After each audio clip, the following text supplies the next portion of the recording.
I just want 5 minutes of happiness, please. Just give me 5 minutes. And they did it! They did it! Left, feet left.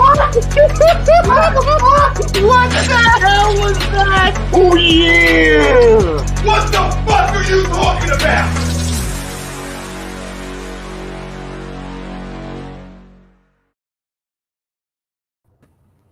Hey, what's up, everybody? Kicking It Stateside, Brian and Adam back again for a actual special Friday edition, 2-hour edition. Of course, scheduling kind of just like in life's been getting in the way, and we're trying to just figure everything out with the Tuesday, Thursday, but obviously with me getting back from the Pacific Northwest and trying to get work shit done before the end of the week, it just pushes us back. Reacclimate. We always try and give it to you at some part of the week. And again, before I start, I would just want to thank Lord Walker and Brian for continuing the show on Thursday. I was able to catch a little bit of it before I ventured out. So good stuff to you guys. So yeah, what's going on, man? How you doing? Thanks, man. It was fun. You were missed, though. It's nice to have you with him as well. Changed the dynamic a little bit, but it was definitely a fun time. All is well, man. I guess. I don't know.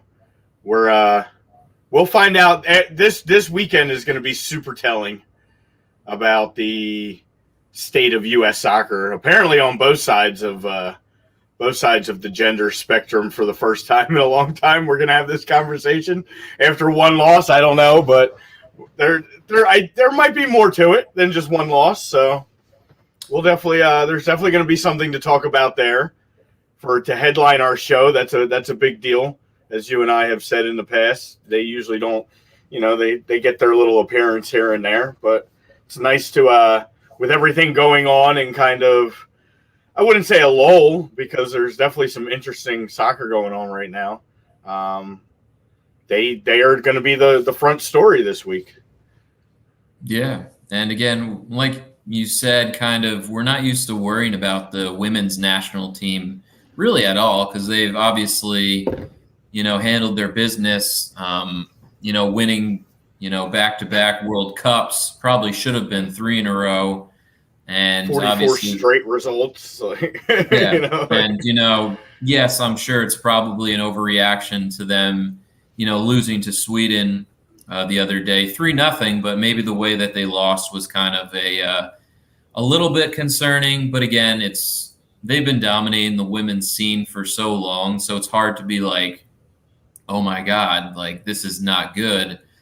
But again, I figured, giving some love to the U.S. women's national team, leading us into the show, because they could apparently make the Olympics, but our men's team cannot make the Olympics ever. So that's always something to hang their hats on. But again, kind of with that being said, the poll question, with the women's loss to Sweden 3-0 the other day is, does that concern you? Is that just a one-off? Are they going to right the ship? They have another chance to get a little redemption tomorrow when they play New Zealand at 7:30 a.m. Eastern. So what do you guys think? We'd love to hear what you have to say. I know, again, like we said, it's like one of those, we never have to worry about them. So for me, I feel like it's just a one-off, but again, tomorrow will be a huge telling sign to see, where the direction. If they lose 3-0 again, or get shut out, then we're going to start saying, all right, well, maybe there's a little bit cause of concern. And is this team, getting too old? Like, what's the issue there? But knowing the women's national team and knowing how resilient they are, I'm sure they're going to bounce back tomorrow and probably beat New Zealand pretty handily. So I would say disagree to the poll. I'm not really that concerned with the women's team. I think they'll be fine.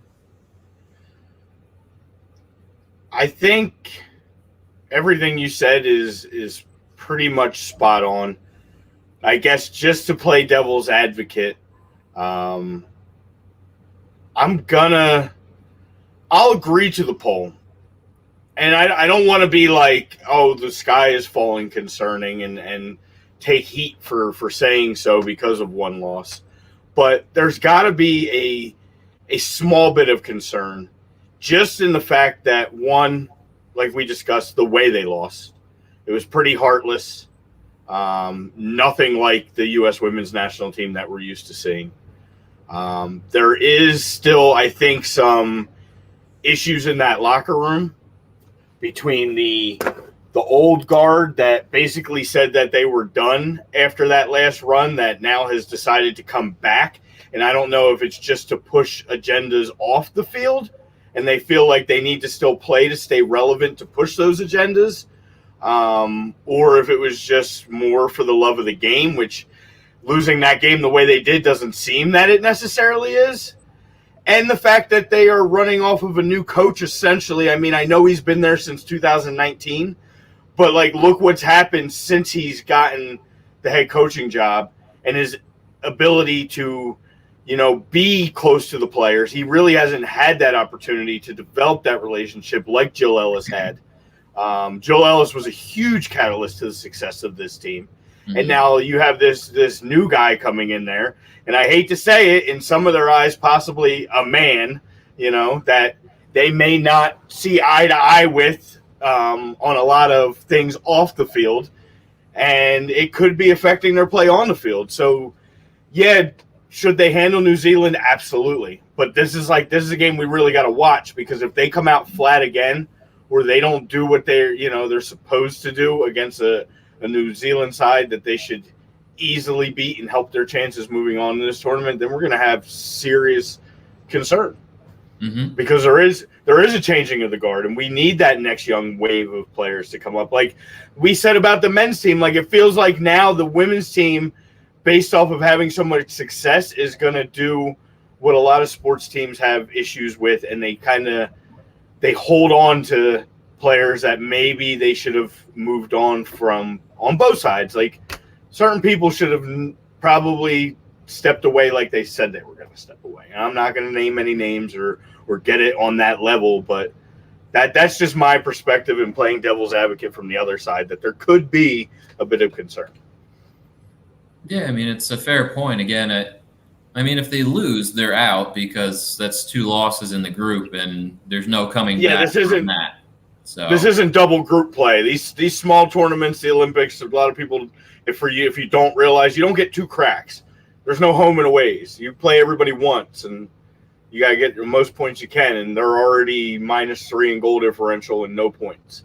That's the other thing. That goal differential's tough. But again, I think that, you know, the way this team is constructed, and still a great squad. It's just, I don't know. It is, but his lineup was kind of questionable too. I mean, that's the other thing.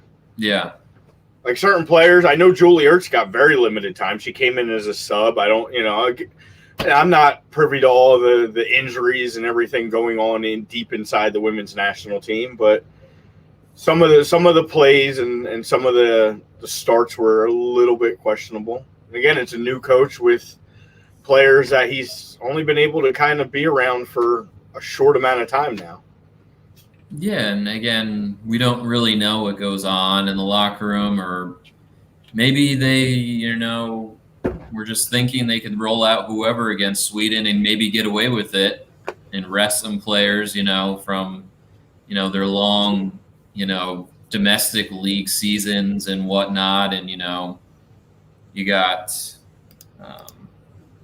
Alex Morgan, coming off a pregnancy. Like, I guess it's a lot of different things that you could have to, think about going into a game. But again, you can't take teams lightly, no matter what's, what age, gender, tournament. It's just, especially being the U.S. women's national team, where you're the best and you're going to have a target on your back every game. So you have to bring it, because the other team is going to try and knock you off.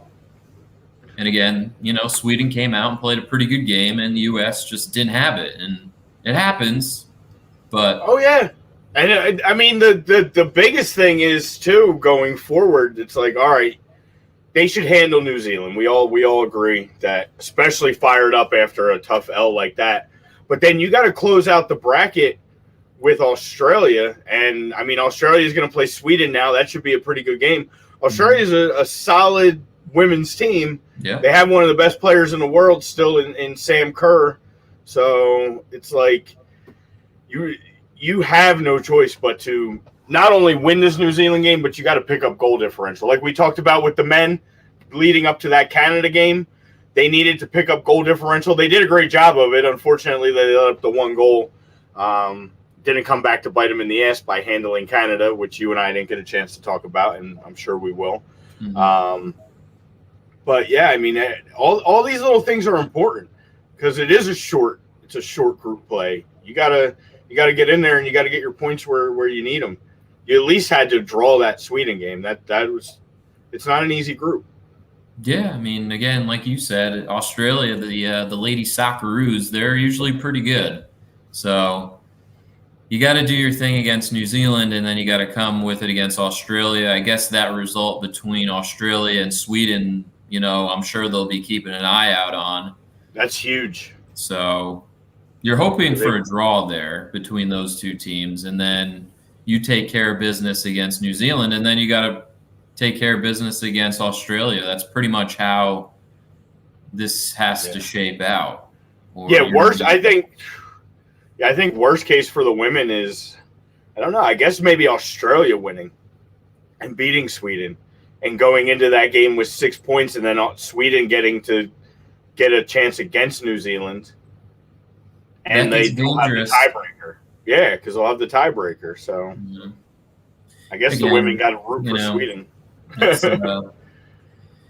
It's tough to say, but again, I think they come out tomorrow and play a pretty good game. I don't think that group of women are going to let a 3-0, performance like that happen again, because there's too many veterans on that team, and the talent is way too good to be losing like that, especially back-to-back games. You would not predict that with this team that won 45 or 46 straight, in the Olympics or whatever it was. But again, we'll see. And again, it's tomorrow, 7:30 a.m. Eastern time.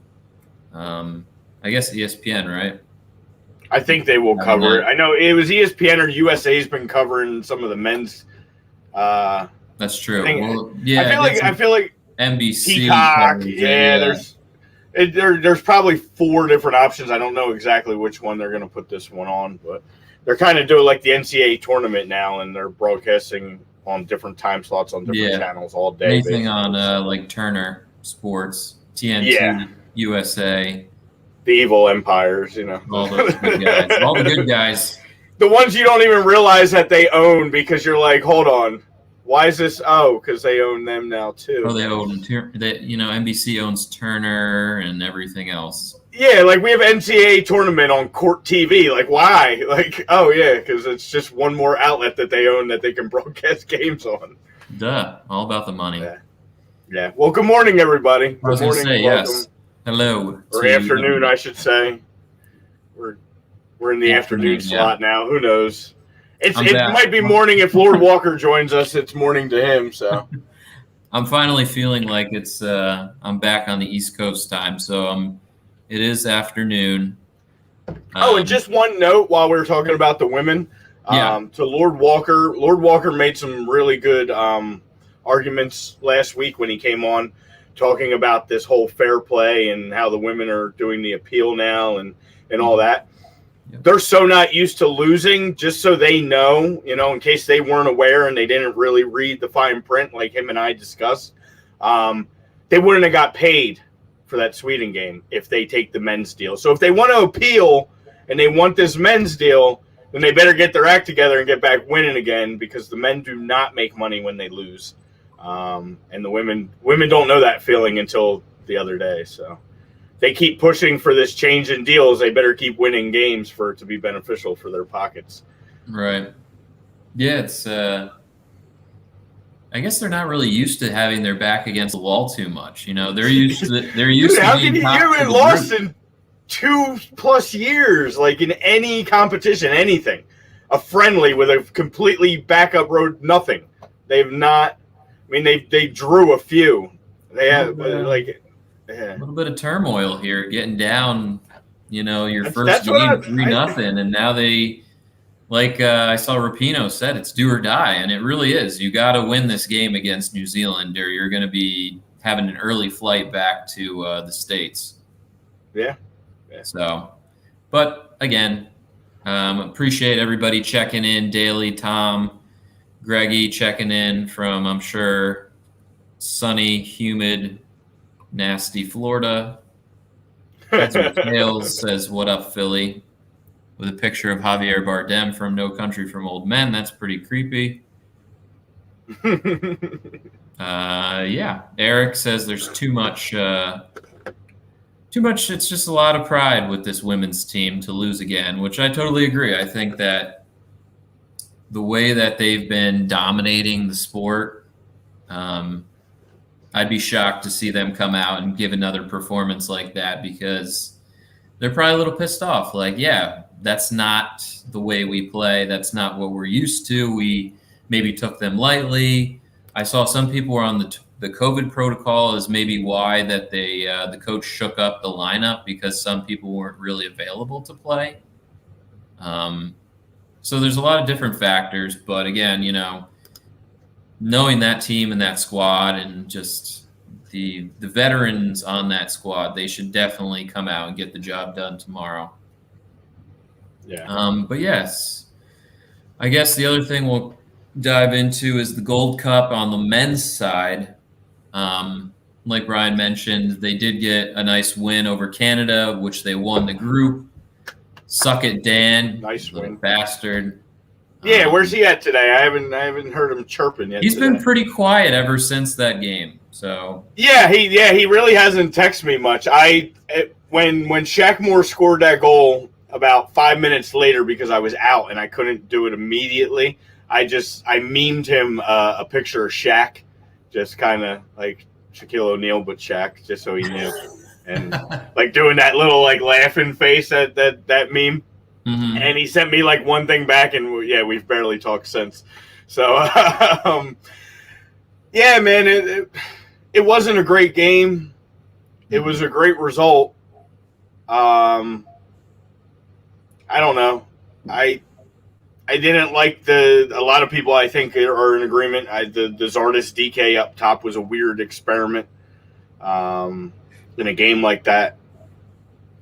I think he needs to really figure out what this lineup's going to be going forward.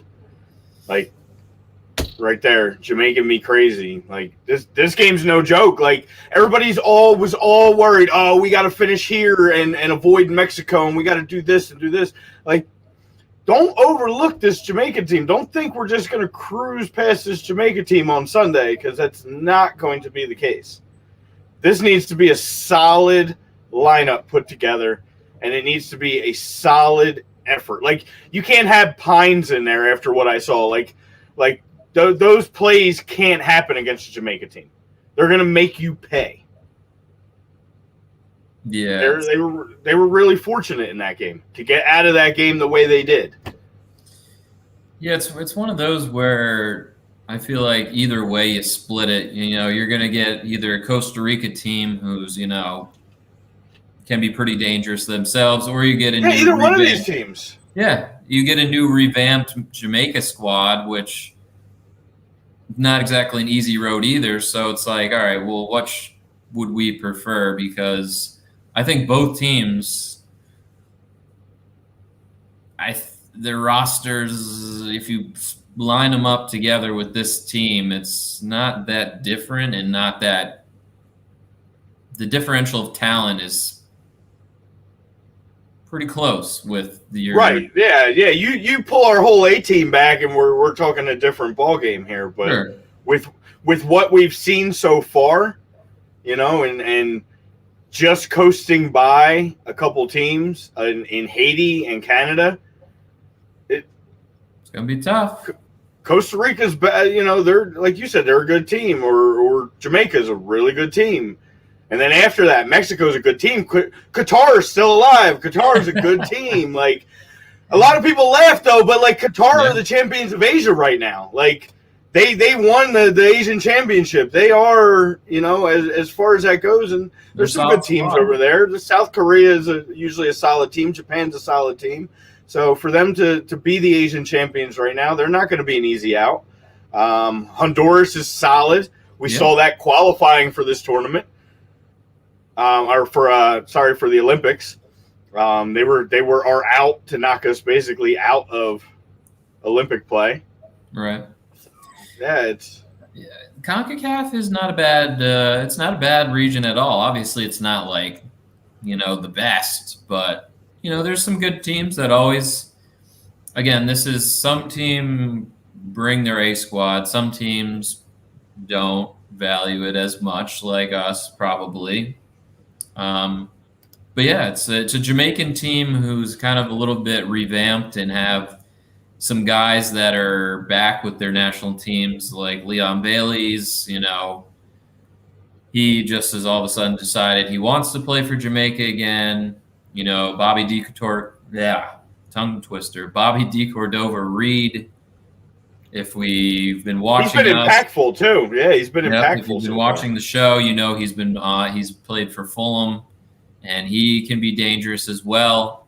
So I mean, it's obviously Scory Burke. You know, he's always a danger too up top there if they're going to play him and use him in that. We're role. Lucky they don't have Antonio yet because Mikel Antonio is coming, I'm sure, for the World Cup qualifying.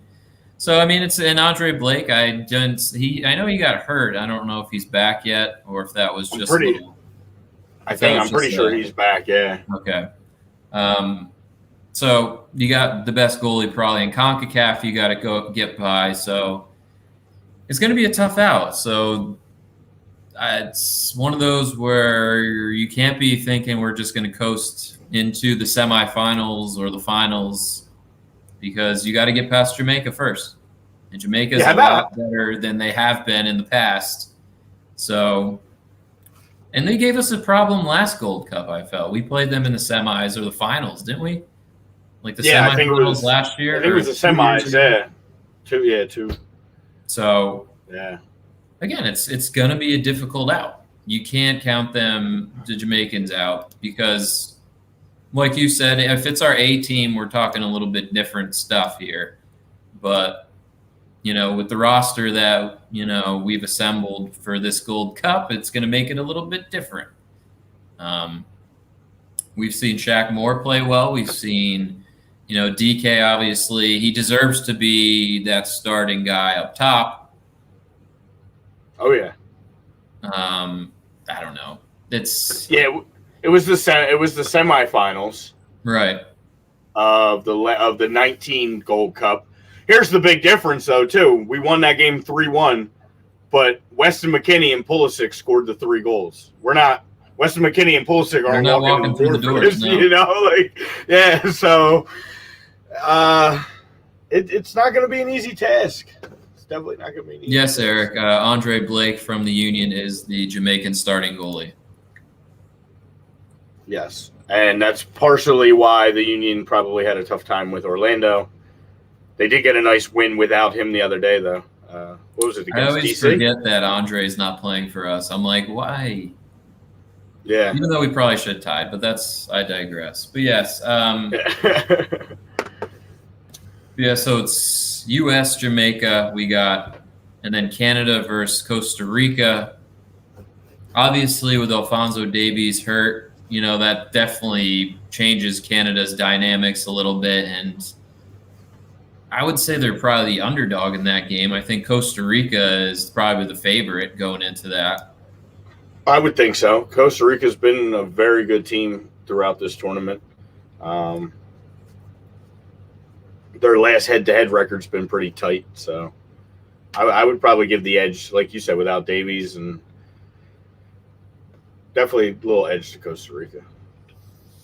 And then obviously Mexico's kind of been like mediocre at best throughout this tournament. So can they, They got a tough test with Honduras that we know can be, there's some MLS guys that can ball out for them. So, Oh yeah. again, it's not going to be an easy walk in the park for some of these, like us in Mexico, to just be like, well, we're going to just meet in the finals, and then that's going to be Right. Yeah. It's not that cut and dry. No, it's really not. And it's getting difficult as years go on, because now you're seeing a little bit more development from some of these countries, better players. You see Jamaica with all their, English, Jamaican heritage. Some of these like fringe players for England, they're now declaring, they're going to play for Jamaica now. So that totally changes the scene. So, we'll see on Sunday what shakes out, because it's again, there you go. Costa Rica plus 170. Okay. So it's almost like a split. It's kind of like, Yeah. sort of I'm pick 'em guessing there. the draw is probably based off of regular time. Like that's how usually it goes. If it ends in a draw in regular time, that's a Right. win on the bet, not the Yeah. extra time. So yeah, full day tomorrow. If anybody, if you're really hardcore, you can get up super early, have your breakfast with the women's game, and then you can take your afternoon off, and then in the evening, 7:30 is the Qatar El Salvador game, and then 10 o'clock is the Mexico Honduras game. So I'll be getting home probably just in time for the second half of that Mexico game, so that'll be nice. It's definitely stuff to keep an eye on. Again, it's really the only, besides the Olympics, it's the only tournament that's going on. Oh, there's Dan. Oh, we started and you just missed the entire. You know why we didn't tell you? Because you've been hiding ever since we beat you, and we just spent the last 10 minutes. If you watched from the beginning. Again, plug to watch any A2D and Kicking It Stateside on anywhere you get your podcasts, YouTube, Twitch, Facebook. Go back, watch, like, subscribe. We just spent the last few minutes just bashing your squad and saying how they're going to have a tough time with Costa Rica coming up. So, Well, they are. thanks for joining us, though. We really appreciate it. Of course. We switch sides. Who knows? Did you? I never noticed that what side we're ever on. Oh, you know why? Because I have some of the back end stuff now again because I had to have it for doing the show with Lord Walker. Because I'm looking at my layout here and I'm like, why does this look different to me? And I realize I still have some of the back end tools. So. we both have the capability of doing different things on the back end. Well, we probably should have for a long time since it's always just been us two, but I just never, I guess, cared to. But whatever. Now we got it. So, speaking of stuff on the back end and the people that help out with all that, Kicking It Stateside is brought to you by Specialized Physical Therapy, Dr. Paul Vidal, 2 locations, Burlington and Cherry Hill, New Jersey, or specializedphysicaltherapy.com. And congratulations to them. They just won an award the other day for best in, I believe, South Jersey. I don't know if it was all Jersey. I'm pretty sure it was best in South Jersey.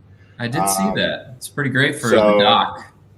Yeah, so with everything and all the hard times everybody's had through all this, he did the right thing all through the pandemic, got everybody where they needed to be, and they're reaping the benefits now. So congratulations to them on that award. Well earned. And thank you guys for sponsoring our show. The best. Oh, look at this. Greg McAllister, welcome. We got a Bolo alert. Keep a close eye on the Swedes. We've been saying, again, it's I think anybody that beats the women's team deserves some credit, no matter what tournament or how bad the U.S. was. So, like we said, the Swedish women are always like They're a good team. Top 4, top 6 team when it comes down to tournaments. The men's game has developed. The Swedish men have always had 1 or 2 really good players. They've always been competitive in Europe. They had a nice little run in Euros. So, yeah, in general, keep a close eye on those Swedes.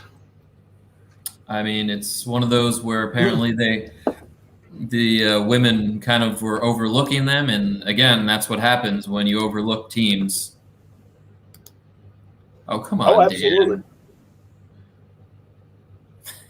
Dan. He's My bad, bro. We've been so all over the place. Like, it's really hard. We were supposed to come on yesterday, and then it worked out better today and at this time frame. So sorry, bro. I was gonna message you on Friday. I went to San Juan Island, and I was staring across the way at Victoria, British Columbia. I was flipping you off, actually. Oh, hello from Hawaii. Well, aloha, Greg. Fantastic. Glad to have you, brother. Yeah, it's again, it's one of the shows that we figured, we've been running a lot with the Gold Cup and the Euros, and just we like to give some credit to the women's team. And I know, of course, some people are going to say, oh, now that they lost, you're going to make it the topic. That's not it. It's just they don't ever lose. So when they do lose, it's a big deal. It's noteworthy. Yeah, it's noteworthy, and it's something definitely worth discussing. Dan's so hurt. I'm so sorry, Dan. He said, I'm actually giving you about your shit. I apologize. He gave me some info that Tammy Abraham was going to sign with Arsenal or something. You know what? I wouldn't be mad if they could offload Aubameyang for $100 million and bring in Tammy Abraham for like 40. That would be nice. Yes, I actually did see that the Sounders were the first team, I think, in the MLS history to start 5 teenagers in the starting 11. I think last night against Austin. I believe that's what I saw. There's one thing I've learned over the years with MLS and the Sounders is if they do it, it's probably going to work, and it's probably the right move. I mean, their success speaks for itself as far as that league goes, and there's not a lot of ways to argue it. I mean, you're playing a new up and coming team in Austin FC last night that's struggling to kind of find their way so far. Why not? And they got the result. I caught the end of that actually coming home last night. Well, it's always nice when you have Rui Diaz leading the line, because that guy's just insane. He is, man. He's a beast. Ever since he came into the league, he's been fantastic. What was I watching? I caught the second half of the Timbers LAFC game the other night, which was actually really good. The Timbers scored in like the 93rd minute to win it, which was pretty sick. So there's been some good MLS games on. It's always good to see. It's always good to see Bob Bradley upset and in a losing state. That's always a good 2 thumbs up from me, and I'm sure you as well. Absolutely. him and Brucey. If I can see those two angry and upset, I'm happy. Yeah, Brucey, on the other hand, is doing his thing with New England, just thrashing teams. They're hot right now. A lowly Miami squad that, is Neville even going to stay the whole season after bringing him in? I have no idea. That team has no heart at all. A mess right now. No. Well, again, it was a bunch of guys that thought they could just come get a paycheck. Higuain came out and said it. He thought he could go out there smoking a cigarette and head balls. Thought it was going to be dominate easy. The league, and they're sitting below Cincinnati. Like, I mean, that tells you everything you need to know right there. With that payroll sitting in last place with it doesn't mean a player in his former life that was really good is a good coach, because he did really well with the England women's team, which is amazing. But then all of a sudden now with a team that just, obviously the Higuains are probably checked out. Blaise Matuidi's probably like, I want to go back to France already. This sucks. Yeah, it's hot down here. Robbie Shawcross is probably like, fuck, this is terrible. I want to go back to a League One team. It's probably better than this bullshit. It's either that or they're just all happy because they're all sitting on a beach in Miami. That's the thing, though. It's like we do suck, but I am living in Miami on South Beach, so could be worse. Yeah, Blaise Matuidi's like, yeah, I've won a World Cup, and Higuain's won a few things in his day. So, well, the other day I saw Pogba and Ocho Cinco was at the Miami thrashing when New England beat the shit out of them. So I'm sure Pogba's like, okay, I definitely don't want to come here when it's all said and done. Odell wasn't with him. I know Odell likes to roll with Pogba too. They picked a tough match to go to.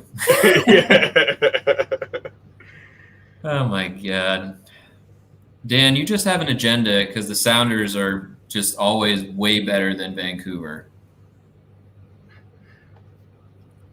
I understand the agenda. I feel the same way about some New York teams. Mostly Yankees FC. Oh, God. They ever going to find a home? Yes, they did, Javid. Yes, they did. Dude. That's another. I'm sure they're going to talk about that tonight on Fan Friday. Tune in to that. Yeah, check that out tonight. That should be a big topic of discussion. I don't like this place that we're in right now, though. It's not fun. It's pretty crappy. Yeah. I'm headed for Dan up to Canada. Gosh, it's not far off. I might go, telling you, I might go with Gylfi. Go hang out with Gylfi in Iceland. Easy. Gylfi's in a little bit of hot water. Did you see that? No. What's Gylfi?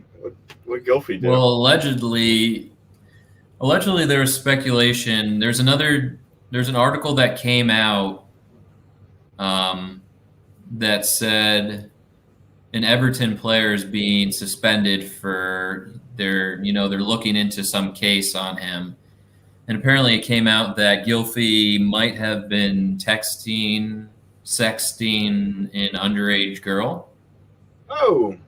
So I said allegedly. This is just report. Allegedly. I don't know for a fact, but yes, that is the rumor. I ain't hanging with Gylfi then. I'll go hang out with. I was gonna say when you said that, I was like, oh no, don't.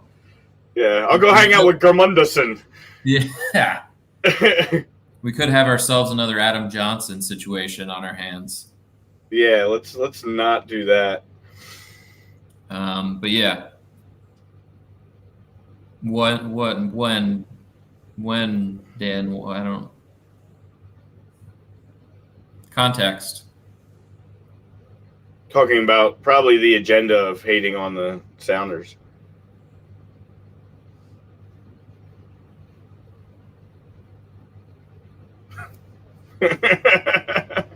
Oh my goodness. Sometimes I just like reading and just laughing. I gotta love the people in the chats. And then you get Eric just dropping random Mets trades. Yeah, like who cares about Rich Hill? And if you really want to laugh at it, guess who they traded? Tommy Hunter. So the Phillies could have used Rich Hill right now. They could have just traded Tommy Hunter, but they just held on to him and wasted him but wrong sport, wrong time, so we're not going to talk about that. No, Dan, I was when I was in Seattle, we took a drive to Anacortes and took the ferry to San Juan Island. And on the coast of San Juan, you could see Victoria, British Columbia, off in the distance. Where it should be, in the distance. Yeah, 100-some miles across. It was a whale. We were supposed to be looking for whales. Didn't see any. Didn't see any whales. So, well, since we're so international, why don't we could just briefly touch on the next upcoming matchups of the Olympics if we want to. We already played the first round, which is weird that we've already played some Olympics before the Olympics actually started. They tend to do this with the bigger sports that require group stages where they'll get them rolling before the actual opening ceremonies. So we already have one round in the books. Sunday, we'll start off the next round. So, again, you can have a full slate Sunday if you want to wake up at 3:30 in the morning, or you could watch the tape recordings of them It just sucks nowadays. Tape recordings aren't what they used to be because there's so much access to scores, and it's like almost impossible to hide from a score without, before you actually watch the game. So, but our first game would be 3:30 in the morning, and that would be Egypt and Argentina, and that actually should be a pretty good game. I haven't really seen any of the rosters for the Olympic men's. Well, so it's quite odd because, again, all the Olympic men's rosters are listed as U23s. There are 2 teams that are playing in multiple tournaments right now, being Mexico and Honduras, playing both Gold Cup and the Olympics. So they're also the U23s playing in the Olympic tournament. But with that being said, your boy Chris Wood scored a game winner the other day, and he's 29 years old. So I know there's New Zealand. Oh, he sure is, and they won 1-0 off his foot, or head. I think it was foot. Probably feels like he's back at Burnley getting the only goal. Yeah, so there are roster exceptions on these U23s for guys that are over the age of 23. I don't know what the exact number is. I know it's minimal. I think you can carry like 3 guys or something over that threshold of age or something. That makes sense. Or a certain amount of caps international. I'm not exactly sure, but there's some interesting rosters on some of these. So the Egypt-Argentina game, then you have France and South Africa. That would be your 4 o'clock block. You have them, New Zealand and Honduras. 4:30, you have Brazil and Ivory Coast, both winning their first games. I like the U23 team of the Ivory Coast, or another one. You could see some veterans on there. Eric Bailly's on that team. I know he's not 23 anymore. Even though he's younger than it feels, I know he's over the age. They have a couple. Max Gradle's playing on that team. Somebody else is playing on that team that's interesting. Spain, Australia plays at 6:30 on Sunday. Spain it was basically a loss with that tie to Egypt in the first game. That was a huge win for Egypt, getting a point out of that game. Sure. Japan, Mexico, Romania, South Korea, and then rounded out by Saudi Arabia, Germany, who Germany struggled in their first game against the French team. But typical. Yeah. Yeah, I'm pretty sure Liverpool said no to Mo going to Egypt for the Olympics. I believe that was the case. Oh, I'm sorry. Germany lost to Brazil the first game. I apologize. But yes. Yeah, and I mean, again, I don't.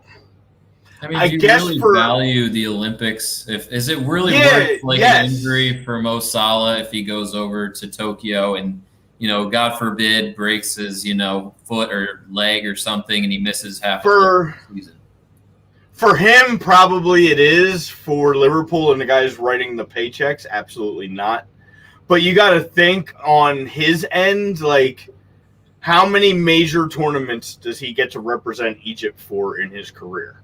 Sure. How many opportunities does he really get into a tournament where he may actually have a chance to win in that major tournament? So, Egypt could have a chance, I guess, looking at some of these squads. I think anybody has a chance looking at some of these squads. Brazil's the only one. Brazil and Mexico are the only ones that came out and really put a stamp on things from the jump. Mexico beat France 4-1, and Brazil handled Germany 4-2. And Richarlison's playing for Brazil. Danny Alves and Richarlison, they got the exemption. And you know what? I'm glad we started talking about this because I got really upset about this because, first of all, the announcing in that game was terrible. I forget who it was. It's some old announcer. He was absolutely horrible. And, he's sitting there I don't know if he was trying to be, sarcastic. I don't think he was, but he was kind of like, I don't know how Brazil was able to convince Everton to let Richarlison play, right after Richarlison just played in the other tournament. He was on that Brazilian roster. Now he's going right back with Olympics leading up to the Everton season. And I was like, I can tell you exactly how. One way. They put money in Everton's bank. That's how they were like, listen, we really need Richarlison for this. So I was going to say, if you're allowed to take 3 guys that are over a certain age or caps or whatever I know Richarlison probably fits that criteria because I think he's only 22, maybe. Yeah, I think he fits into the age at least. But again, you think of that and you're like, oh, Richarlison really going to play in this tournament? Okay. Oh no, he is 24 now. So okay. There's a lot. I'm looking at this Brazilian roster. I mean, there's a lot of guys 24 and over. So I don't know what the number is. Danny Alves is 38 years old. I was going to say starting at left back, on a U23 team. But again, I guess this is a gift to Danny Alves. Like, you're probably never going to play for Brazil in a major tournament again, but go play in the Olympics. Go win a gold medal. Have fun. I mean, looking at their roster, they're definitely the favorite right now. I mean, it's kind of the same way for the Brazilian women. I mean, Marta and Formiga's like 40-something, and she's still playing in the Olympics. Oh, yeah. Well, yeah, Marta's she's scored in 5 straight Olympics now? Well, she's a beast for sure. Yeah. Just amazing. Yes, Neymar is in the diving competition. That was a good one, Dan. Hats off. Yeah. Credit. I don't like Neymar either, so Dan no, we're not really Neymar guys on this show.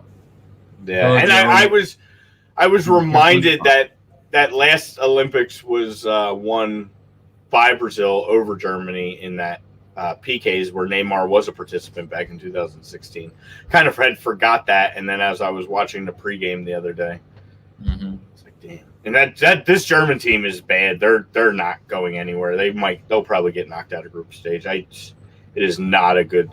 It is like a C-D squad for this German team. So don't expect.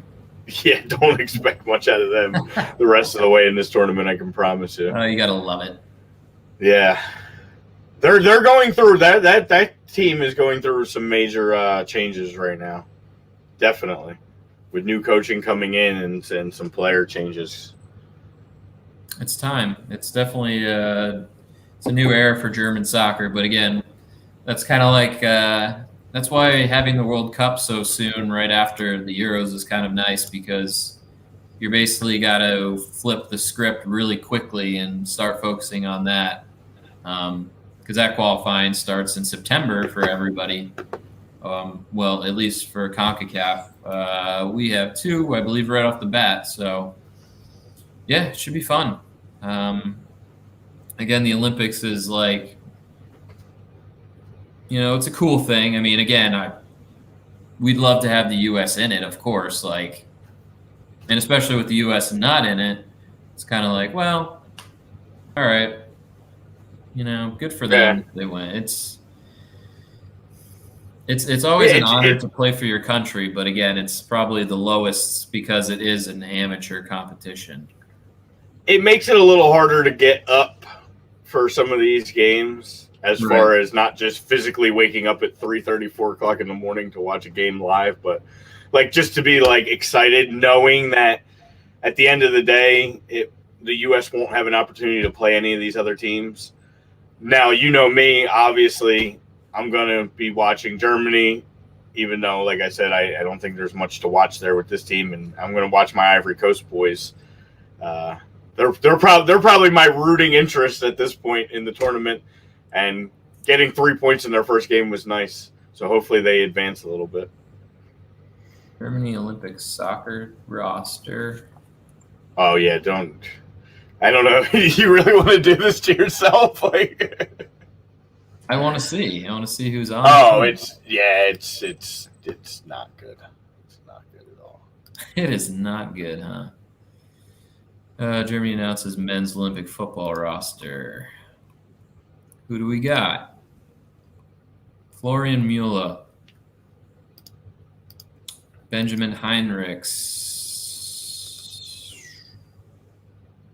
Oh, yeah. Wow. I told you. I tagged Max Kruse leading the way, the 33-year-old journeyman striker. Max Kruse and Maximilian. They're hanging. Love it. Yeah, that's who they're hanging their hat on to advance in this tournament. You weren't kidding around. That is a D squad if I ever seen it. Oh, yeah. It's like they had no care in the world about the Olympics. Oh, no. Like, even Florian Müller, like, he's like the fifth German goalkeeper, and he's starting. So yeah, they really kind of mailed this in before they even started. Yeah, or everybody that they called in, like the Marco Royces of that C squad. They're like, I don't think I'm gonna play. I'm more focused on my club team than the Olympics with this roster. Yeah, it's which I would probably bad, be like, man. yeah, me too. Yeah, it's really not going to be a pretty sight. Well, they'll be out quickly, and yeah, Frank Kessie's playing for Ivory Coast and scored. So, and to go back and answer Eric's question, Eric, if you even have to ask that question as a Liverpool fan, like by far he would be the biggest player in this tournament if he for sure. if he was suited up. It wouldn't even be close. I would say, I guess at this point, like Richarlison and Eric Bailly are probably the two biggest players. Yeah. And Frank Kessie, like guys that are, playing on some kind of stage. If you watch the Premier League, you're like, oh yeah, Richarlison, how the hell is he in the Olympics right now? He's way too good for that. But yes, and Eric Bailly. Florian Thauvin, I think, is playing for France. I mean, guys like that. Those are your big names. Like the guys, but they're not like stars. Yeah. But yeah, if Mo really if Egypt was like, please, we want a chance to win a gold medal or at least medal at all, having Mo Salah on your club would probably help. But yeah, they Liverpool's like, I don't think so. Yeah, zero chance. And actually, I wish Lord Walker was here right now because I don't even want to talk about it until the next time we are able to sit with him. But there's all this stuff popping up now about the Salah and Sadio contracts coming up soon, and what the future of Liverpool holds, and some discussions on that. But we'll save that for when he can join us next. I don't really need to sit here and talk about Liverpool. Yeah, I mean, obviously the season starts 3 weeks from today, so yeah, we're getting there. We'll have our preview shows coming up. Yeah, very close to a preview of the Prem season, and I know Eric did bring this up, and I kind of was agreeing with him, and I think it would be fun if, one, I want to bring this up to everybody. I remember Brian and I used to do the prediction thing early in the show, and it was a good time, and then we started to be like falling off on that, but it would be fun to get that back and kind of like extend that to everybody out there, and make a little bit of a competition out of it. You get to pick 3 games a week. We'll do the same scoring system. You get a point for correct result, but you get 3 points for the exact score if you predict that correct. And then you just add them up at the end. Yeah, I think we'll get back onto that, and we'll do it with some of the guys too. Also, if you are in our fantasy league, we're going to be probably reaching out to people to see what their interest is in coming back. I know a few probably won't come back, so we'll have some open slots available. If you'd like to join our Fantasy Premier League this season, let us know. Shoot us a DM on the side, either Brian and I, or go to our Facebook page, Kickin It Stateside, and shoot us a DM and ask, say that you're interested in joining our Premier League. We'll get more numbers in the next week or so. I know one of my brothers probably won't play. He's got a baby on the way, so he's kind of down there. Yes, congrats to Aaron. But I'm sure there's other fews that are probably going to drop off. I know Eric said he would still play. I don't know. There's a few other people that would, again, probably the top 8 teams that actually started, paid attention throughout the whole season. Yeah, I mean, I'll reach out to some of the other guys too. If they want to come back, they're welcome to.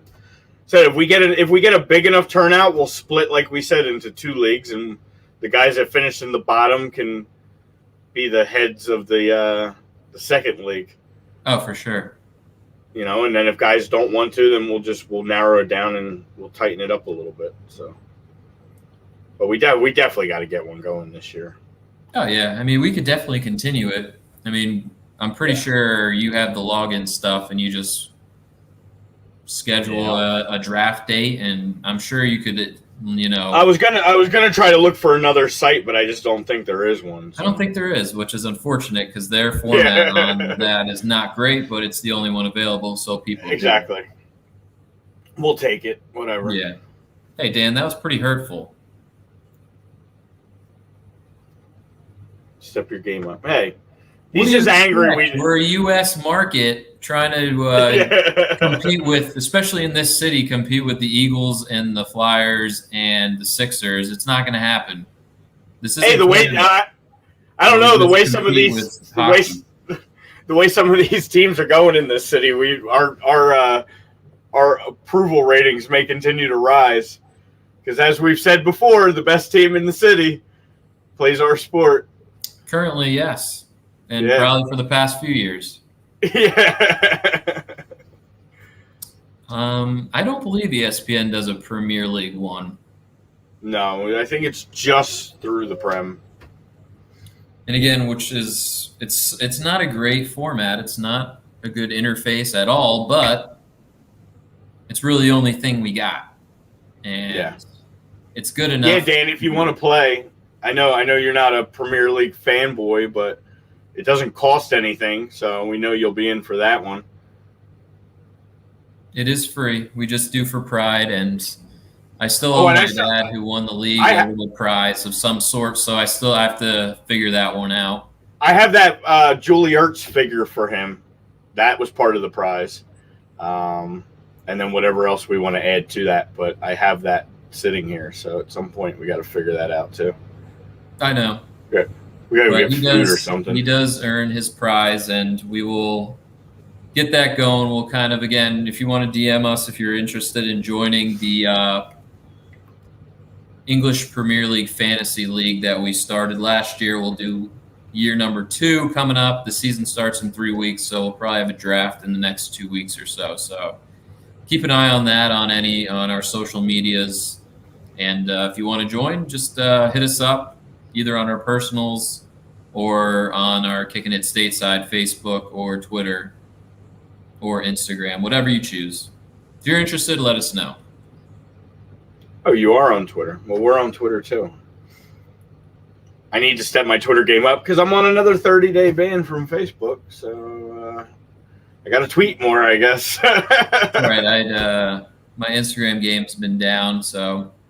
Yeah. I didn't even do anything wrong this time on Facebook, and I got knocked for 30. So it's terrible. But yeah, if anybody could tag me and share, that would be great. Thanks. Oh, we'll tag and share. I know we said there was some actual transfer news that we wanted to talk about. And then obviously still the speculation transfer news that is still going on. Going back just a little bit because, again, you and I haven't been together in about a week now. Nice to see our goalkeeper, Evan Hovarth, going to bail out your Nottingham Forest. They've been on that downward spiral ever since Adam put him back in the Prem. And I put on the jersey and instant karma, and they started sucking, and Blue just epic proportions. They just choked. So on the American side, it's nice to see him heading there. I think he'll do good things for that team, and be a great opportunity for him to get a lot of time on a good stage. It's actually interesting because my brother follows like the Nottingham Forest, almost like a fan page, and they were saying they were very confused about the signing of Ethan Horvath because their goalie apparently did really well last year. So they're kind of like, why did we need to get a goalie, I guess. Yeah. So I don't know. I just thought that was interesting the way that they were like, why? No, That's like the least of our worries to try and get a goalie. Yeah. I guess it's nice to see the actual fan perspective of it. Because for us, it's like it's a good thing. We think he's going to go over there and get time. Although he's not as young as I thought. He's 26 years old. I thought he was still younger than that. So he's kind of like blooming a little bit of a slow start. But, I mean, goalies usually tend to don't really hit their prime later anyway, right? It definitely takes time. But it looks like he's definitely secured that 2 spot as of now. Yeah, I mean, he'll give this guy a competition, I suppose. Yeah. So, I mean, it's a good move for him as long as he gets some playing time. I guess the biggest move that officially became official, yesterday, was Sancho finally getting his childhood dream of getting out of Germany and heading to United. So, well, it always sounds nice, always looks good on paper. We'll see how it translates. After a 2-year tug of war, Dortmund and a 2-year courtship. He finally gets out of there and heads to United. He would be, I would say, definitely the biggest so far. Sonny did re-sign today amidst his boy probably on his way out the door. So yeah. And then a bunch of smaller moves, I would say. Damari Gray's coming to the Prem via Bayern Leverkusen, heading to Everton. So that's an interesting one. My Arsenal, I do like the move that they made. I thought that was an interesting move, to say the least. Kind of typical of Arsenal right now. Not addressing it the way I guess the fan base would want it addressed, but nonetheless addressing it, bringing in a good young midfielder out of Anderlecht in Lukongo. He's been coached well. He's been in a good program. That's all that I really know. Apparently Arteta's high on him. He's super young. It looks like they've pretty much given Smith Rowe the number 10. They're not going to go out of their way outside of – and I've talked about it, and I like it. I've been asking for this. I think it's what worked for the whole Chelsea turnaround. I think you got to build the internal group first. You got to take the Sakas and the Smith Rowes and all these guys, the Florian Bolligren who got promoted to the first team, and build the little core around these guys, and then add your pieces. Then go out and spend the money. Like, I think it's, we have nothing to lose. This is the nothing to lose season. We're going to be on the nothing to lose show or whatever here, and I don't know, man. I want to see some turnaround. There's no Europe to worry about. Everything can be focused on the Prem.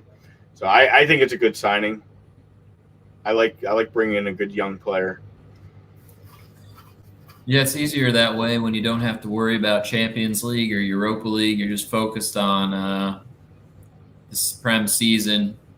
A little bit more juice in the tank after not going to like Turkey on a Wednesday night and then having to fly back to London the next day. So honestly, there's no excuse now. Like that's the way I look at it. There is no excuse. All hands on deck. We got to make a run for at least got to get back in that top 6. Got to get back to Europe, but there should be even greater goals ahead. I don't know. You got Giroud on the move. Yeah, kind of bummed to see my man leave, but that striker position, it's like, yes, there's very fringe guys that we just got to cut off the fat. Not saying that Giroud wasn't fantastic when he was there. Like, when he got his moment, he usually scored. But, again, when you bring in Timo for whatever, 70 million or whatever he was, it's tough not to play him. But yeah, Olivier was a serviceable guy. I can't knock the guy, but I think it's time to move on from him and Batshuayi. He kind of worn out the welcome and bring in. It sounds like one of these big strikers are walking in.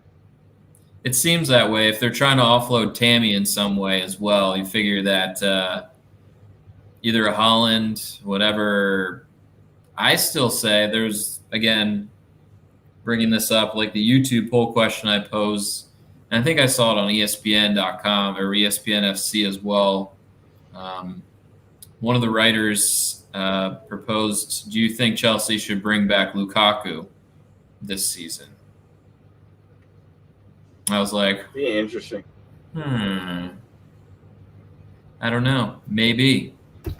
Bye, Dan. You're really rude today. Yeah, thanks for coming. We do love you. I know you were cranky with us, but we still love you. And even my bad hair days are great hair days, so suck on it. Yeah, tell him. Tori did ask where Adam with the nice hair was last week when Lord Walker was on. I know. Just all these weddings that I had from last summer are now this summer, so. That Milan front's interesting though with Giroud and Ibra. Yeah, I mean it's interesting.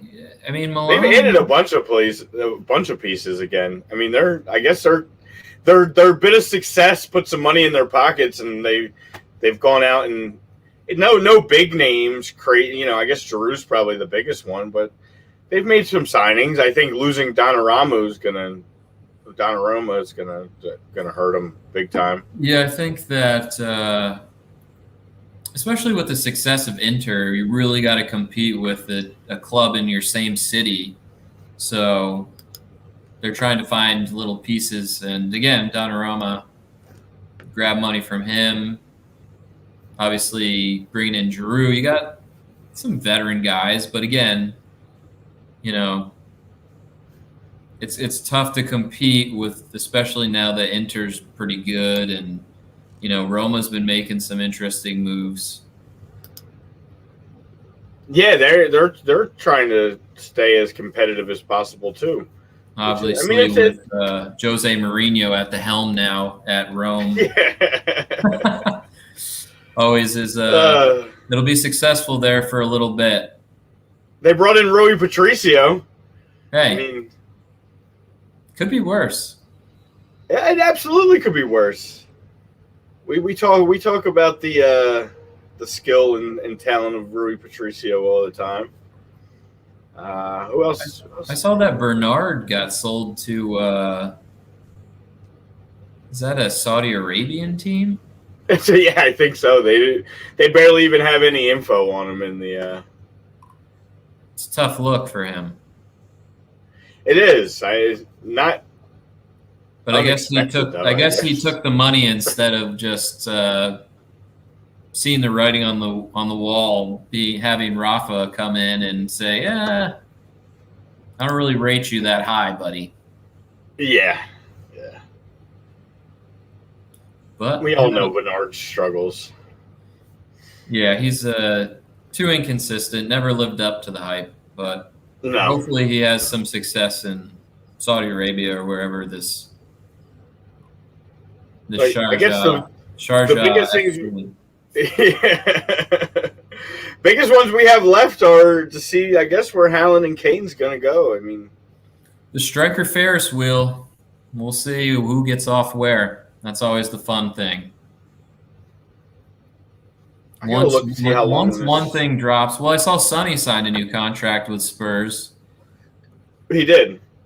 I would say Kane's going to stay because I saw Lord Walker saying it's tough with that, with Harry Kane's contract and even City's payroll, they can't really afford him unless they start selling off some players. So they're going to do a player swap in money, I feel like. That'd be a tough lateral move for Raheem Sterling to go from City down to Spurs. Would he really want that? Yeah. I mean, if he's part of that package, yeah, I mean, I guess there's other guys that they could offer up as well, but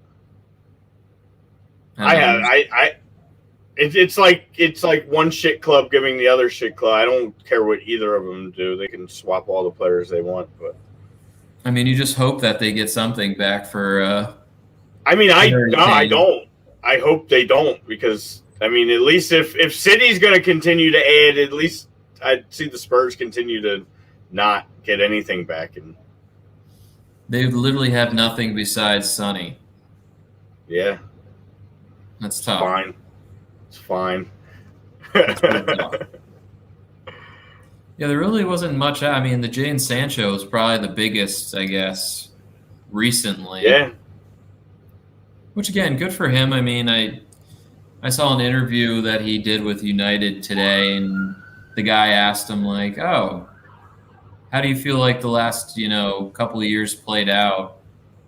And he's like, honestly, I didn't even know, man. United was interested in me. I was like, yeah, okay, bullshit.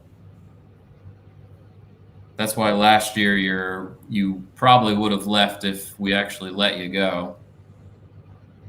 He's like, I don't even know. I was just focused on football with Dortmund. I was like, yep, I bet you were. It's a damn lie. But good for him. Hopefully he plays and succeeds there. I would hate to see him be another player that goes to United and just kind of rides the bench and then just starts rotting away and then goes to like Crystal Palace or something. No offense to Palace, but Palace and their new boss, Patrick Vieira. Yeah, bringing in former Chelsea academy kid Mark Guiha. Yeah, that should be an interesting experiment there. We'll see how that goes. I guess speaking on transfers, congratulations to the newest Chelsea women's striker Lauren James signing the big deal with Chelsea, leaving United, going back home, gets to where it all started.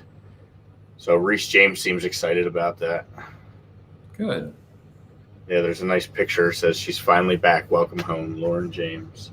Nice picture of him and her holding the Champions League trophy. So she's apparently a pretty good young striker, man. So since we went women's heavy today, figure, and we're talking transfers, throw her a quick shout out.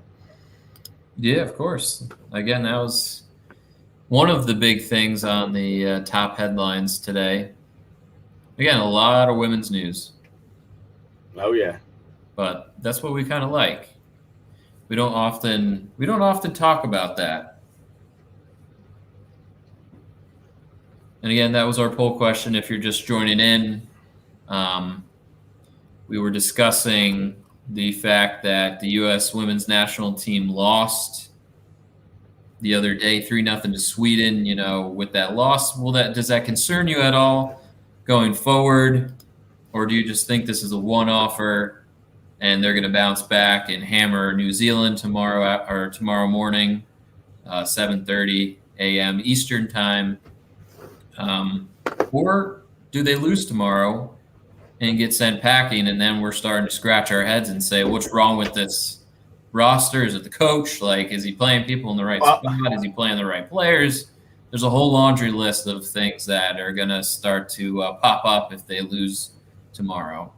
Well, there's been a topic of conversation too about, I guess apparently there's a group of fans out there supporting the fact that they lost the game due to the fact that they've been so outspoken and how some of them, were basically dubbed anti-American after some recent things. And it's like, I don't know. You don't ever want to root for your team to lose, but Maybe the loss to Sweden was like not, in a sense, like a good thing, like almost like a little wake up call. Like, we always say there's more to it than sport and all that, and we try to put awareness on a lot of things. But at the end of the day, your job still is to play that sport and to go out and represent your team, not just your country, but step up for your teammates and all that. So they need to get their heads out of their asses and worry about going out and competing. Absolutely. It's I mean, again, we don't see this team with their backs against the wall much at all, if ever. They're the ones that are usually in the top of the group and just killing it. And now it's like, well, you're in a do or die situation in tournament play where you lose your first game, you got to come back and win that second. Or again, you're going to have that early flight back home and you're going to be watching the knockout stages.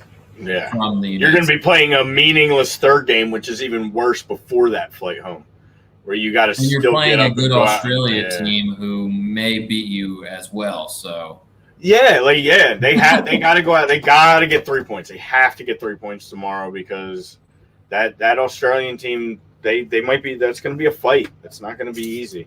I'm probably going to watch that Australian-Sweden game. I think that has some big implications on this whole tournament after that big Sweden win. So, yeah, it's we will see. If those looking forward to waking up at 7:30 tomorrow and watching, I just happen to wake up that early anyway, so it'll give me something to watch. There you go. Yeah. Say if you're up that time, you got something to do now. Absolutely. A little breakfast game, a little 7:30. It's a little preview of the Prem season coming back. For all you early risers, if you want to watch, it doesn't just have to be soccer, Olympics in general. Anything live is you're going to have to get up, 3:30, 4, 5, 6 o'clock in the morning if you want to see it live. If you're watching in the afternoon, it's already happened. It's over. I'm just letting you know. So if you're out there thinking you're tweeting and instant updates, you're probably 12 hours behind. So just remember that the Olympics are in Tokyo and all these events are happening while most of us are sleeping. It was like the World Cup a few years ago when they were over in Asia, in Korea and stuff. And I was literally setting my alarm for 2:30 in the morning and getting up to watch all 3 games and then going back to sleep in the afternoon. So that was fun.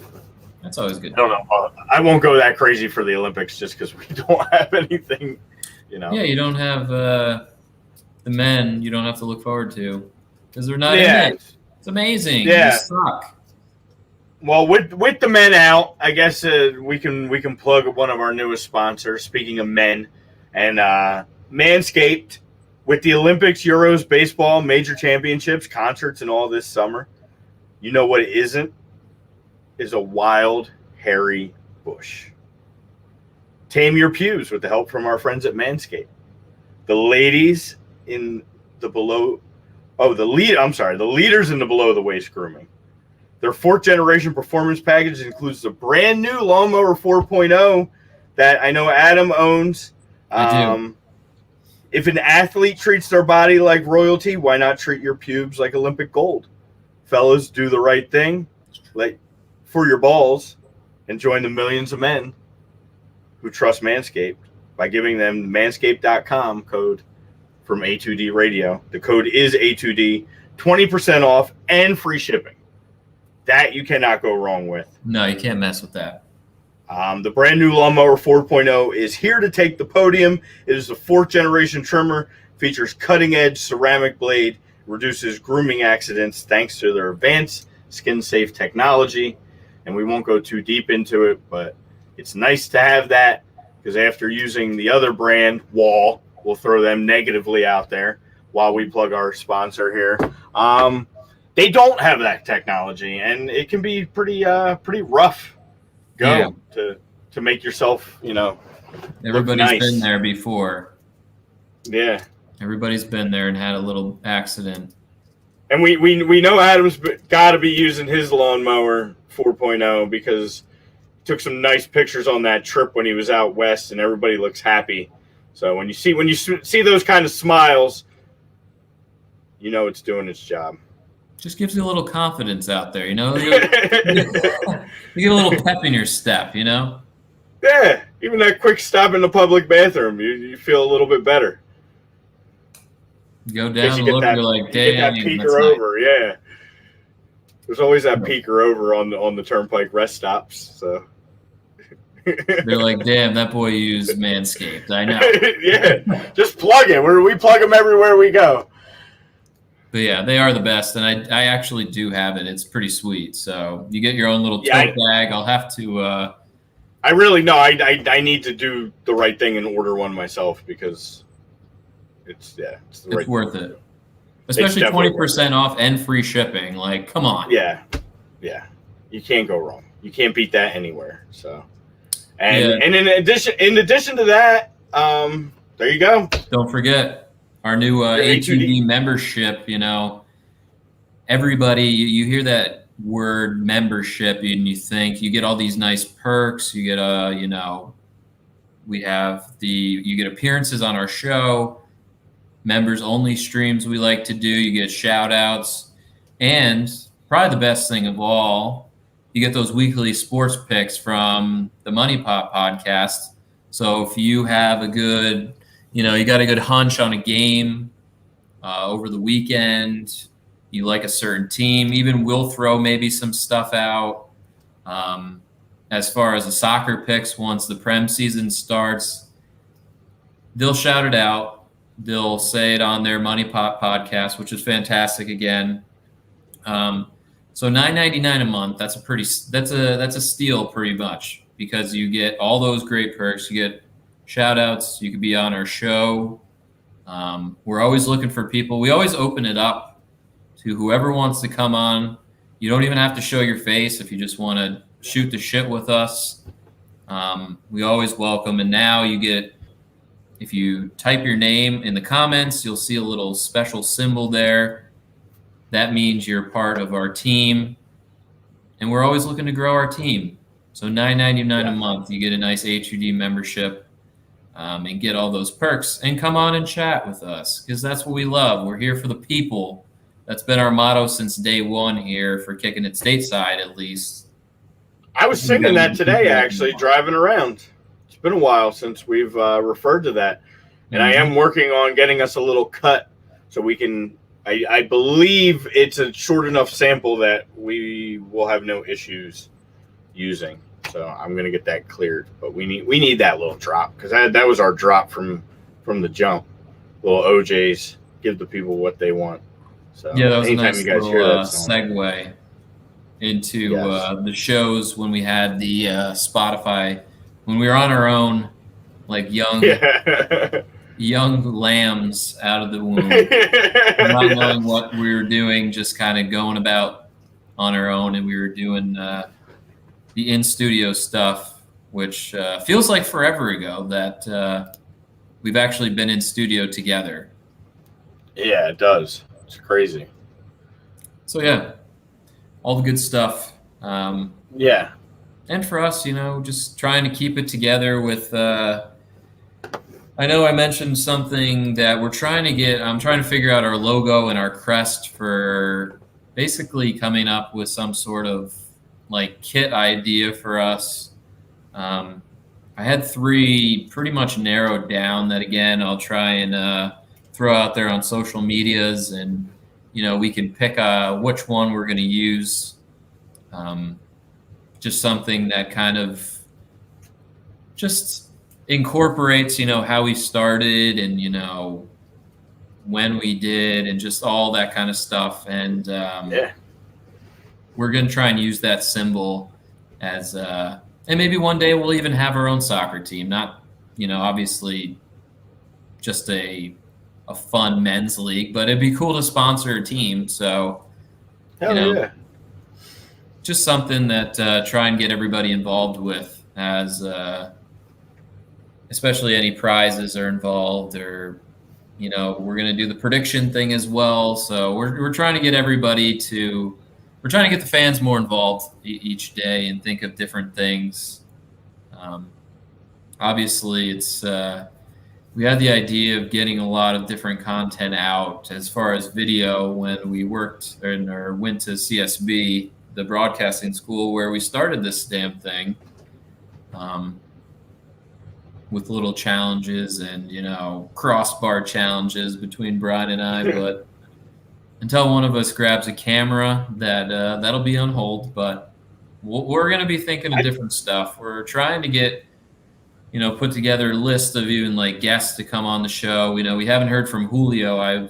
was thinking this the other day. He's been. I know he's been super busy. He's been playing a lot. His team had some big wins out in Vegas and California and stuff like that. So for sure. Yeah, man.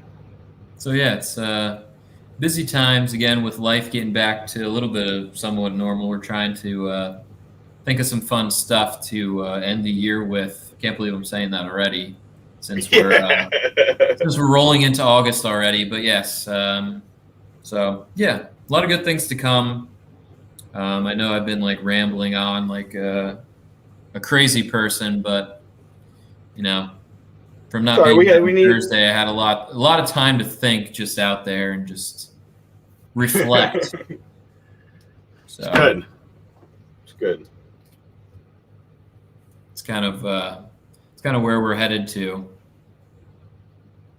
Oh, you know what else opens up in 2 minutes? Is the opening game of German Bundesliga 2 season. Really? Yeah. They I guess they're opening. I thought it was friendlies or something, but I was looking into it, and it's the new boys down in the league, Schalke, will take on Hamburg SV on ESPN Plus at 2:30. So nice. Like we always say, there's always something to watch. This sport offers just a ton of availability as far as having games going on. That's incredible. I'm looking to see if Schalke has any names that I even recognize still on their roster, which it doesn't look like they do. I feel like all of Schalke just wanted to get out of there after last season. I think they might have won 3 games the whole year. It was bad. It was bad. It's great to see. It was bad. It's great to see from a Dortmund fan's perspective that those little shits are down in, League 2, but sad as for a club that's been recently, pretty much in the first tier for a long time, and now that pandemic really hit them pretty badly, and they just were atrocious. They were bringing in Klosniak and Mustafi from us. Like they really were trying to rely on those guys to bail them out, and that was not happening. Yeah. So. Well, the Austrian Bundesliga is playing today too. Salzburg's got a game. So I guess all those leagues are pretty much they're getting ready up and running, with the Prem not far behind. Yeah, I guess that makes sense because they have more teams in the league, so they have to start a couple weeks ahead of time to catch up. Yeah, see if your boy's in the lineup today. He sure is. Mr. Aronson. Starting. Well, his days there are numbered because I feel like Leipzig is going to be his home next season. Oh yeah, he's going to have a great season this year with Salzburg and make the jump. Enjoying Jesse. Yeah, I thought is it already like done? I thought that was like happening, or is it like it's done? But he's still on loan to Salzburg. I don't know. I guess not. I guess it's not. Will Brendan there? Yeah, I guess it's still in the talks. It's much speculated. Much speculated that he's going to jump, which would make sense because they just brought in Caden Clark too, who's going to stay on loan with Red Bull till the end of this season. So then I guess Aronson will make that jump. Right. Clark will come. Yeah, they're gonna build. I think this Leipzig team is gonna be something to reckon with coming up. With Jesse there now, if he can bring in some of this U.S. talent, and they're gonna give Bayern a run in the Bundesliga and Dortmund a run. I think coming up here. So it's good to see everything's starting back up again. I'm really excited. Yeah, it's always a positive, and Again, it just goes to show that these leagues get very little break until they're right back to it, or time's just flying by. The fact that I think a little of both. I would mention something about the Russian league, but Dan left, so fuck him. He had his opportunity to stay, but he was a little butthurt today. Yeah, he wanted to leave, so no mention of the Russian league. He insulted our show and my hair. That I should have kicked him. Liverpool squeaked by Mainz on in a friendly, getting an own goal in the 86th minute to win 1-0. Liverpool had some starters run out in that one, so you could see a lot of these games where we saw with Arsenal, and we've seen these guys they don't take some of these friendlies serious. I guess it's kind of like preseason sports in some of our leagues, where you see the starters in the lineups and you're like, why didn't they do anything? And it's like, were they just out there getting fitness? Like, were they even trying? Yeah, it's one of those where you're just trying to get fitness a little bit and not trying to get hurt. Yeah. Yeah, like you saw Salah and Mane in that starting lineup for Liverpool today, but Oxlade-Chamberlain was the striker. Like, just giving it a shot. You never know. Yeah. Got Matip some minutes. Like, these preseason friendlies are interesting. I saw the Arsenal Milan one got canceled. Yeah, Arsenal. They're supposed to have their U.S. tour, and that got postponed because too much COVID in the Arsenal camp, I guess.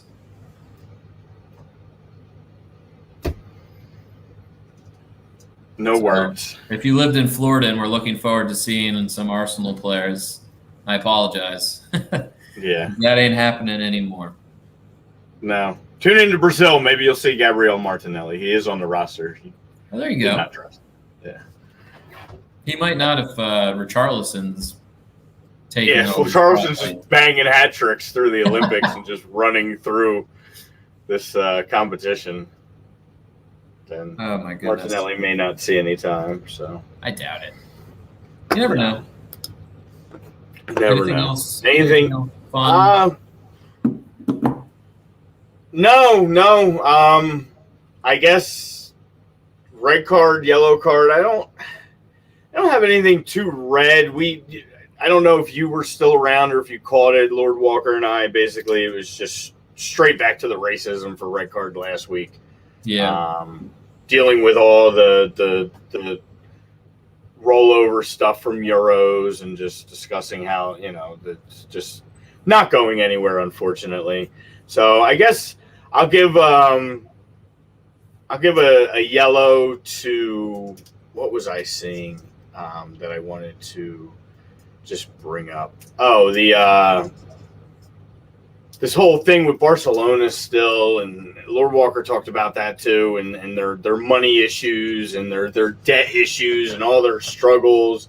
And now coming out today, we might not see Messi for a while because Barcelona's facing some issues trying to get this new deal registered with their financial problems. And it's just like get it together. Like, if you can't sign the guy and you can't make it work, then he needs to go. He needs to do the right thing. If he loves that club so much, he's been there since he was 14 years old.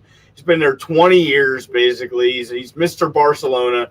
Like, if you love that club so much and you know that your signing could keep them afloat by all the money you could bring back in, then, he should just man up and get out of there and let somebody write a big paycheck. And maybe that'll help save Barca. Because at this point, who knows? It doesn't look like anything good's coming out of this at any time soon. So I give them my yellow card. They really need to get it together. Yeah, I think mine, the only thing that, again, it's not like I care about it that much, but I think it's pretty funny how just the Inter Miami thing, that the roster, you just go down their roster right now and you hear some of these names and you see how bad they're struggling in MLS. And it's just, it's crazy. It's crazy how bad that they can be was such a good team. And I still don't understand with Kieran Gibbs, that everybody knows from his Arsenal days. You know Lewis Morgan, you know Gonzalez Perez, you know Matuidi, you know Gonzalo Higuain. Pizarro's a good player. Ryan Shawcross, the former England Stoke City lads on the goddamn team. Mr. Breck Shea. And now they just got the U.S. kid on loan, Indiana Vasilev from West Ham. They just signed him as well.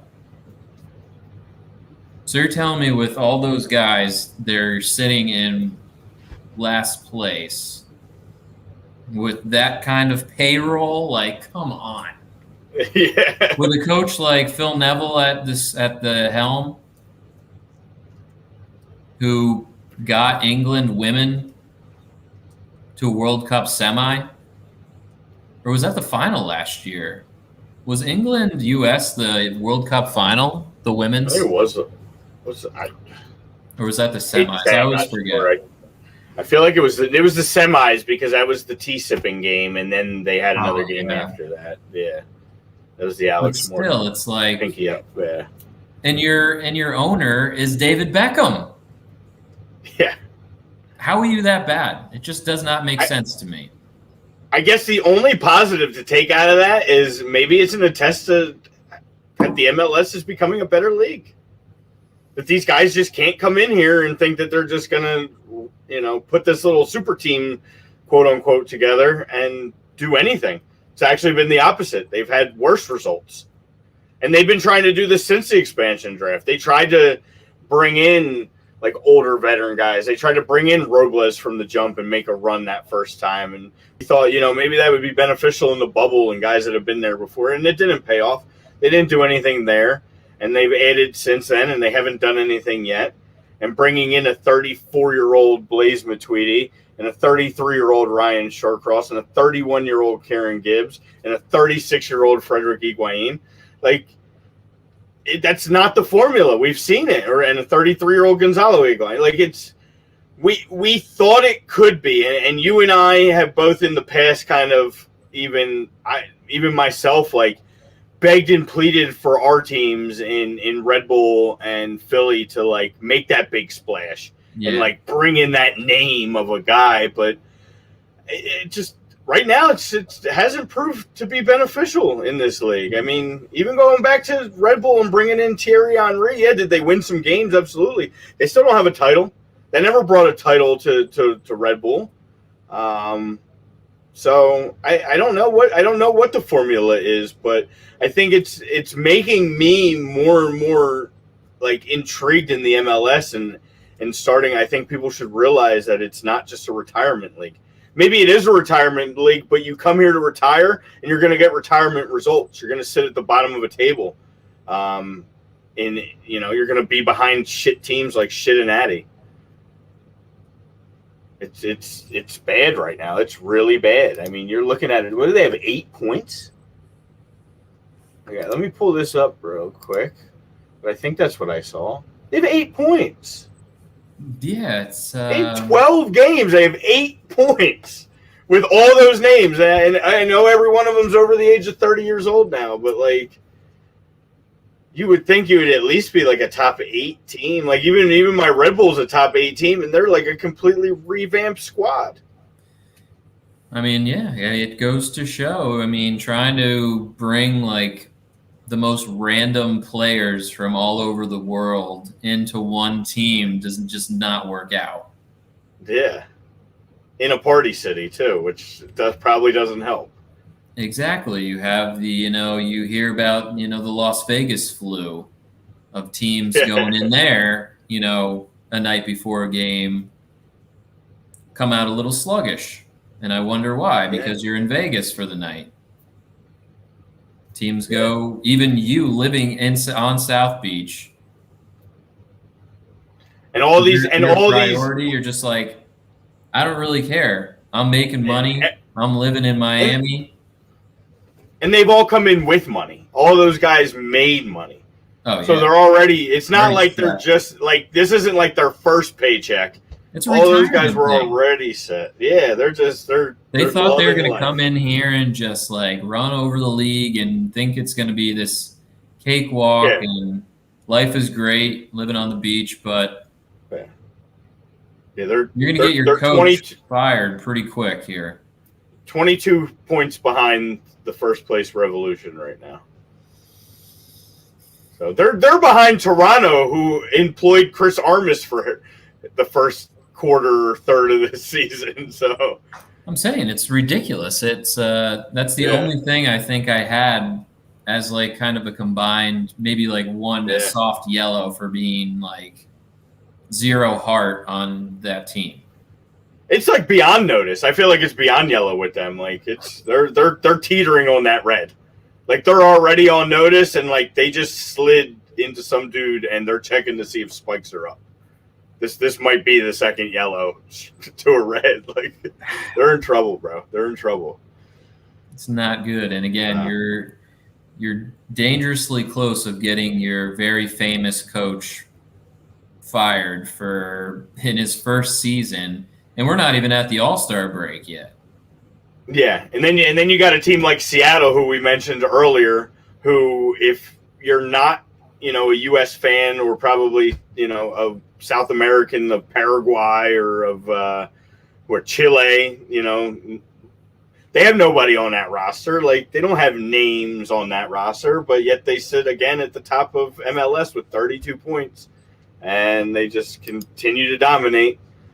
They seem to have the formula. Like you said, Rui Diaz is like the guy's a god. He'll never pay for a thing in Seattle. Just a beast. Yeah. So very, very interesting, and I'm glad you brought them up too. So,